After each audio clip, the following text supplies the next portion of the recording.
The bond between trainer and Pokemon isn't easily made, especially in the case of Liko and Floragato. In the Ash era, the soon-to-be champion traveled alongside his Pikachu from Kanto to the Galar region, and everywhere in between. The trials these two overcame during their journeys to this day cements them as the shining example of what could be accomplished when a trainer and their Pokemon move as one. But as fun as it is to reminisce about the glory days of the Pokemon anime, the torch has been passed. Pokemon Horizons centers around Liko from the Paldea region, a shy, introverted trainer who's unsure of what her path is, but hopes to learn more about herself and the world of Pokemon. Indigo Academy handles giving out partner Pokemon much different than the first come first served way of the OG series. Prior to arrival, the incoming class takes a questionnaire and their partner is chosen for them. I would love them to release Liko's Q&A because I don't know what she said, but when Sprigatito came out of his Pokeball and used Scratch, then ran off to sunbathe,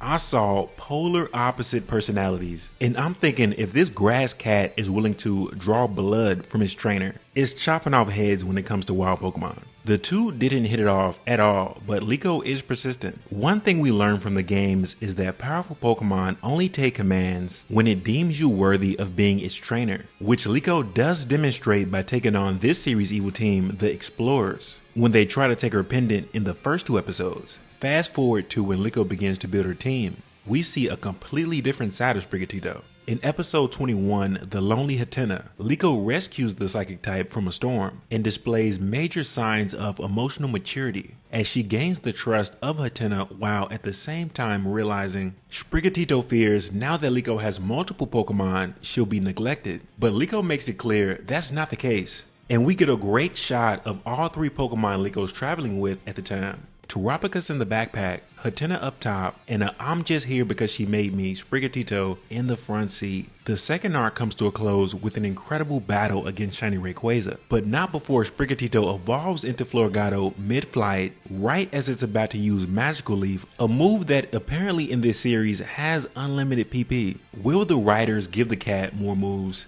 I hope so. I must admit, it is unfortunate that Sprigatito doesn't stick around much, but I think when it's said and done, Sprigatito will go down as one of the best grass starters in the anime. Now let's get to why I clicked on this video, the most recent episode. Back on road after Liko, Roy, and Dot finished their terrestrial training, they set up camp to do their report on wild Pokemon, given to them by Headmaster Clavel. Since Liko isn't sure what to write about, Dot brings up an article on the mysterious phenomenon known as the Pillar of Petals. Then Liko seeks to find out why this occurs. But 90% of this episode, Liko is in mom mode, chasing after this legendary infant known as Terapagos, who has been hibernating as a pendant for who knows how many years. So everything it sees is just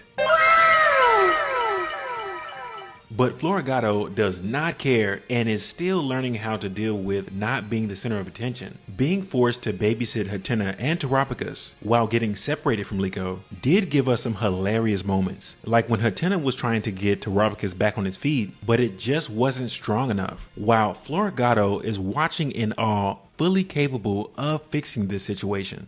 The only child syndrome is strong with this one. Meanwhile, Liko finds herself stuck in a ravine after the most awkward animated slip and fall in the series. Then we get a bunch of Toad School run in, and for a second I thought the writers were gonna pull a page from The Lion King and start a stampede because all of the pieces were there. And right on cue, Floragato finds Liko and tries to protect her. Liko then explains that they haven't done anything. In this moment, we learn that Floragato's fur is an indication of what mood she's in, which I think is gonna play a major factor somehow in the future. They actually end up helping the Toads cool by cutting down vines or releasing a few in the process. The plot is then quickly wrapped up as magically the Pillar of Petals appears, and later on Dot explains when strong winds blow over the hot ground, it causes a tornado, and these Pokemon use the wind to get their flaps to peel off, tying a bow on this episode so conveniently. Let me say this, I do not think this episode was filler. And I say that because if you go to Bulbapedia and go under major events, you will see nothing.